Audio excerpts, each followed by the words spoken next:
Assalamualaikum warahmatullahi wabarakatuh. Perkenalkan, nama saya Samudra Akbar. Saya di sini sebagai pewawancara. Perkenalkan, nama saya Rusyadi dan saya sebagai perlengkapan. Perkenalkan, nama saya Muhammad Raihan Ramadan. Saya di sini sebagai editor. Perkenalkan, nama saya Ahmad Faiz. Saya sebagai perancang pertanyaan. Dan saya Muhammad Barien sebagai kameramen. Kami di sini dari kelompok 6.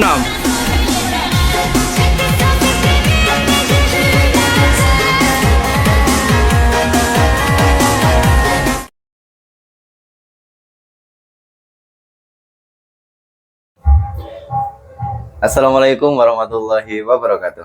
Waalaikumsalam warahmatullahi wabarakatuh. Selamat malam. Malam. Terima kasih sebelumnya sudah meluangkan waktu untuk berbincang dengan kami. Baik, sama-sama. Saya sebagai perwakilan kelompok 6, perkenalkan, saya Samudra Akbar dari kelas 11-3. Ya.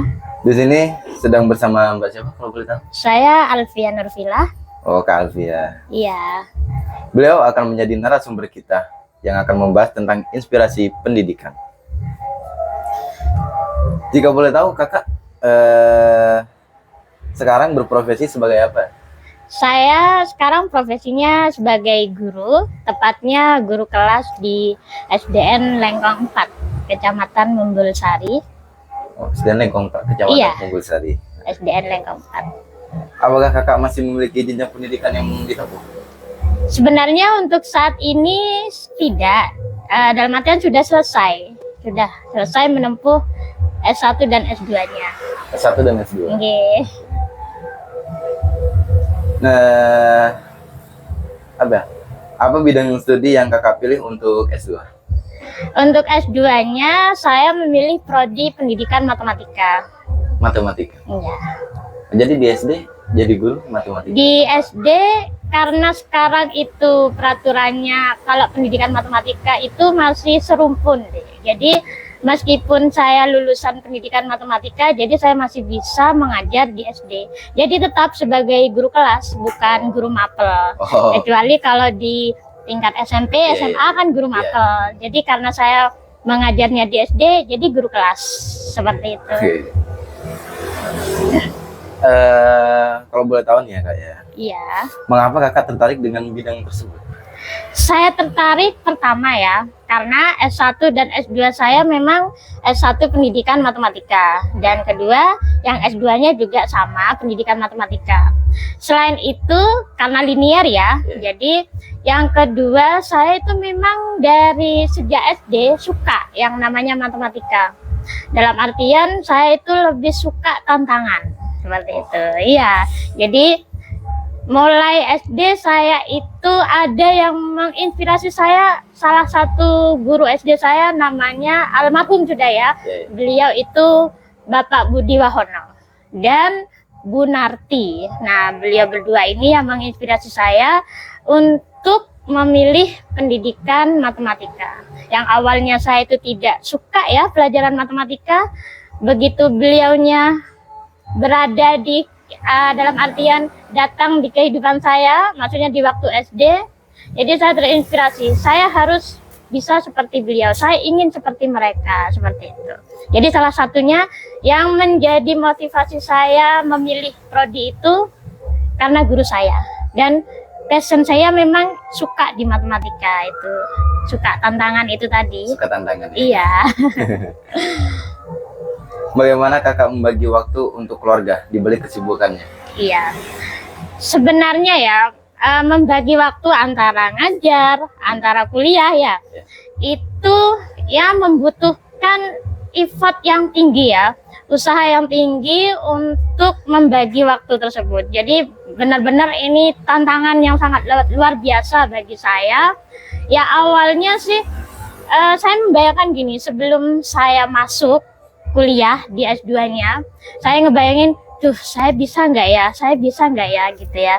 Tapi setelah saya menjalaninya, alhamdulillah saya bisa melewati itu semua, walaupun ya berbagai macam rintangan itu ada gitu ya. Cara mengatasinya dalam artian mengatasi tantangan tersebut, salah satunya saya itu harus bisa manajemen waktu secara optimal.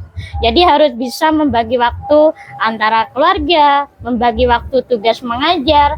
Jadi seperti itu deh. Walaupun membagi tersebut tidak semudah kita menulis ya, tidak semudah kita hanya bicara. Tapi dari sini saya yakin, karena saya punya keyakinan kuat bahwa saya itu pasti bisa. Ya itu tadi, saya memaksimalkan, saya tuh suka menulis deh. Dalam artian apa hal yang menurut saya itu penting pasti saya catat gitu ya. Jadi saya mencatat mana yang menjadi prioritas utama, itu yang saya kerjakan dulu. Seperti itu. Jadi ya meskipun ada kewalahan tapi tetap maksimal gitu ya. Jadi tetap ada jadwal secara terstruktur walaupun rencana yang saya lakukan itu tidak 100% terlaksana. Tapi bisa meminimalisir lah, istilahnya seperti itu. Dan tentunya semua itu ya tetap komunikasi dengan keluarga itu penting. Jadi tanpa adanya komunikasi, keluarga kan tidak tahu kesibukan saya seperti apa kan gitu. Jadi itu tantangan terbesarnya di situ. Tapi dengan adanya komunikasi, alhamdulillah semuanya berjalan lancar dan akhirnya saya bisa lulus dan sama-sama ngajarnya juga jalan, S2-nya juga selesai seperti itu. Apa yang kakak harapkan bisa dicapai setelah menyelesaikan S2? Ya, harapan saya ya tentunya yang paling utama setelah menyelesaikan pendidikan saya ini, tentunya satu, saya ingin memberikan manfaat kepada orang lain gitu ya, terutama kepada anak didik saya. Jadi apa yang saya dapat selama kuliah, saya harus bisa menerapkan, saya harus bisa memberikan kepada mereka selagi itu bermanfaat. Nah, salah satunya bagaimana? Yaitu dengan saya itu membuat suatu pembelajaran gimana caranya mereka itu tidak bosan ketika saya mengajar mereka gitu ya. Apalagi pelajaran dalam tanda kutip pendidikan matematika. Nah, sudah dengar kata-katanya aja mereka itu kadang, kok sudah matematika lagi Bu gitu ya. Jadi itu merupakan sebuah tantangan gitu ya bagi saya. Jadi ya itu gimana caranya saya harus bisa menciptakan suatu pembelajaran yang bisa mereka itu membuat nyaman, menyenangkan di kelas seperti itu. Salah satunya itu deh. Harapan yang ingin saya capai lah setelah selesai menempuh pendidikan ini begitu. Tantangan terbesar kakak untuk menghadapi melanjutkan studi di S2 itu apa? Tantangan terbesarnya tantangan terbesarnya. Waktu dan tenaga. Waktu Seperti dan tenaga. yang sudah saya jelaskan tadi, waktu dan tenaga ini sangat beriringan deh. Kalau kita punya waktu tapi tenaga fisik kita tidak mendukung, ya akhirnya tidak akan berjalan maksimal kan gitu ya. Jadi tantangan terbesarnya memang di waktu dan tenaga itu tadi. Caranya sama seperti tadi, kita harus membuat jadwal. Kalau saya sendiri ya, yang sudah saya alami, membuat jadwal secara terstruktur, apa saja yang perlu saya lakukan dan yang menjadi prioritas utama itu yang perlu saya dahulukan. Dan tentunya selain itu juga dukungan dari keluarga ya tentunya. Karena adanya komunikasi itu tadi juga penting. Kalau tanpa keluarga rasanya tidak bisa untuk melanjutkan S2-nya ini gitu. Kak, bagaimana cara kakak membagi waktu antara mengajar dan kuliah? Apakah itu tidak menyibukkan bagi kakak? Ya, seperti tadi yang sudah saya jelaskan, jadi saya membagi waktunya ya. Jadi saya membuat catatan kecil, membuat sebuah jadwal, jadwal kuliah maupun jadwal ngajar deh. Jadi dari jadwal kuliah, tugas apa saja yang perlu diselesaikan terlebih dahulu, itu yang saya checklist, yang jadi prioritas utama yang harus saya kerjakan terlebih dahulu, seperti itu. Tugas mengajar itu kewajiban saya.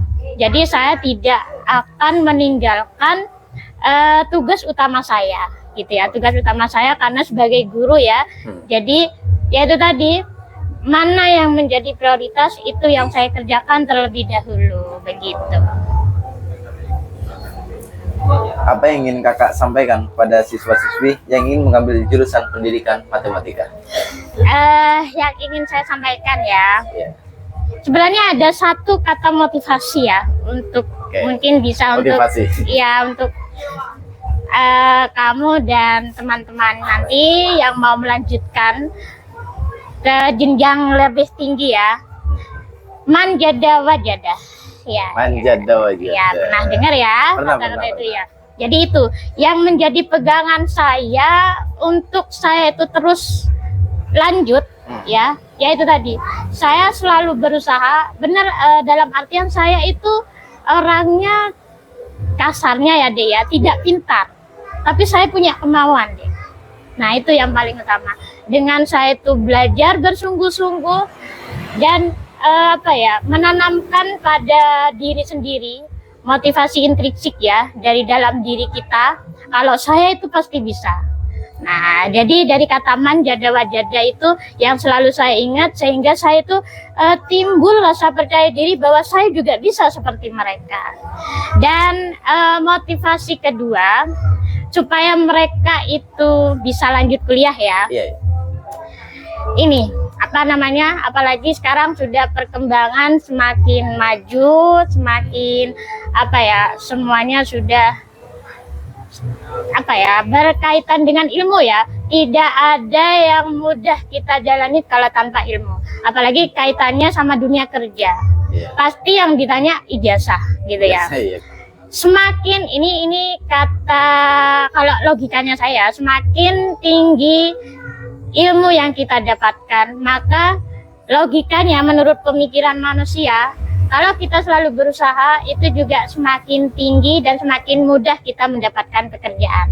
Asalkan tanda kutip kita itu selalu berusaha. Selalu berusaha. Dan terkait pemilihan prodi, program studinya, kalau saya sendiri lebih ke tidak harus ke pendidikan matematikanya.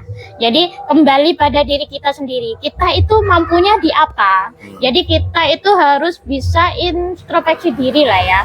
Harus bisa menilai diri sendiri. Kira-kira kita ini mampunya di bidang apa? Misalnya kayak saya lebih suka matematika. Jadi ya kita teruskan nanti kalau matematika ini arahnya kemana. Jadi kita harus mikir ke depannya juga. Jadi jangan asal milih jurusan, tapi kita harus tahu pandangan ke depan. Tujuan utama kita memang benar cari ilmu. Tapi selain itu kita harus tahu kalau kita milih jurusan si A, si B, kita harus tahu ini nanti ke depannya kemana. Seperti itu. Karena memang saya pengennya di guru ya. Iya. Jadi saya milihnya di pendidikan matematika. Seperti itu. Jadi kembali lagi pada diri kita. Kita maunya di apa?